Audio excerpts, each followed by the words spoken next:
రాముడు కృష్ణుడు ఇద్దరూ దైవ స్వరూపాలు. ఇద్దరూ వారి వారి మార్గాల్లో ధర్మాన్ని బోధించుకుంటూ వచ్చారు. అయితే కృష్ణుడు ఆపద సమయంలో అసత్యం ఆడవచ్చు అని అన్నాడు. ఇందులో ఏది ధర్మం అంటారు? మరి చాలా పెద్ద ప్రశ్న. ఏమైనా ఒక మాట చెప్తారండి, వారిజాక్షులందు వైవాహికమనందు ప్రాణ విత్త మానభంగమందు చకిత గోకులాగ్రజన్మ రక్షణమందు బొంకవచ్చు అఘమునంటదు అంటూ భారతంలో ఉండే ఒక శ్లోకాన్ని అశ్వత్థామహత కుంజర అనే ధర్మ సందర్భంలో కృష్ణుడే అంగీకరించాడు అంటూ చెబుతూ ఉంటారు. రాముడు కృష్ణుడు ఇద్దరు కూడా ధర్మాన్ని బోధించిన వారే. త్రేతాయుగం ద్వాపరయుగం యుగ ధర్మాలకు సంబంధించిన అంశాలు ఇవి. ధర్మాన్ని ఆచరించే సమయంలో తాను స్వయంగా ఆచరించి లోకానికి బోధించిన వాడు శ్రీరామచంద్రమూర్తి. ఏకపత్ని వ్రతం, పితృవాక్య పరిపాలన, విద్యాభ్యాస విధానంలో గురువును సేవించడం, ఆశ్రమవాస నియమాలకు లోబడి నేలపైన నిద్రించడం, ఆశ్రమవాస నియమాలకు లోబడి ఆహార పదార్థాలను మితంగా హితంగా పరిమితంగా స్వీకరించడం, గుహుడు అందించిన పదార్థాలను ఉపవాస వ్రతం అంటూ పక్కన పెట్టిన ఆ రామచంద్రుడు శబరి అందించినటువంటి ఫలాలను స్వీకరించాడు.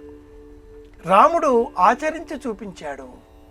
కృష్ణుడు అర్జునులకు బోధించి ఇది ధర్మం పాటించవలసింది అంటూ తెలియజేశాడు. భగవద్గీత కావచ్చు, శివ సహస్రనామావళి కావచ్చు, విష్ణు సహస్రనామావళి కావచ్చు, రుద్రగీత కావచ్చు, భిక్షుగీత కావచ్చు, ఇంకా అనేక అనుశాసన సందర్భంగా చెప్పేటటువంటి గీతలు కావచ్చు, అనేకం కృష్ణ పరమాత్ముడు బోధించి మనకు తెలియజేశాడు. హరే రామ రామ రామ హరే హరే, హరే కృష్ణ కృష్ణ కృష్ణ హరే హరే ఇది షోడశ నామాని కలికల్మషనాశని మహాదేవ మహాదేవ మహాదేవతయానిధే. కలి సంతాపతాపనోపనిషత్తు అనే ఒక ఉపనిషత్తులో ఈ శ్లోకం ఉంది. సాక్షాత్ విష్ణువు నారదుడికి ఈ మంత్రాన్ని ఉపదేశం చేసినట్లుగా ఆ ఉపనిషత్తు మనకు బోధిస్తుంది. వృద్ధాప్యంలో రిటైర్మెంట్ అయిన తర్వాత ఏం చెబుతారమ్మా ఈ పెద్దలు మనకు, ఏం చేస్తున్నారండి మీరు అంటే ఒకే మాట అంటారు, ఏముంది రామకృష్ణ అనుకుంటూ కాలం గడిపేస్తున్నాను అంటూ ఉంటారు. రామకృష్ణ రమయతే రంజయతే ఇది రామ, రంజింపజేయువాడు రాముడు. కృష్ణ అంటే కూడా అదే అర్థం, అపరిమితమైన ఆనందాన్ని ఇచ్చేవాడు. అంటే అపరిమితమైన, కృష్ణ అంటే ఆనందం, అపరిమితమైన ఆనందాన్ని ఇచ్చేవాడు కృష్ణుడు.